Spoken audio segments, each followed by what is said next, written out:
نحمدہ صلی اللہ رسول الکریم اما بعد اعوذ باللہ من الشیطان الرجیم۔ عرفہ، یوم عرفہ کا روزہ۔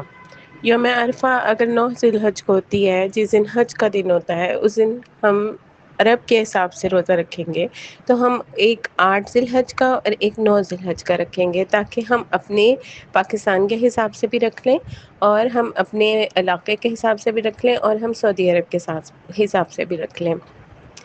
اس کے علاوہ جو یوم نحر ہوتا ہے وہاں پہ تو ہمارا وہاں 10 ذی الحج ہوتا ہے اور یہاں 9 ذی الحج ہوتا ہے، تو ہم رکھیں گے تو 9 ذی الحج کا، لیکن ہم اس میں 8 بھی ملا لیں گے تاکہ ہم حج کے دن جو پراپر حج ہو رہا ہوتا ہے اس کے دن کا بھی رکھیں، اور 9 ذی الحج جو ہماری ہے، جو ہمارے پاکستان کی یا انڈیا جہاں کے بھی علاقے کے حساب سے ہے، اس کے حساب سے ہم رکھیں گے۔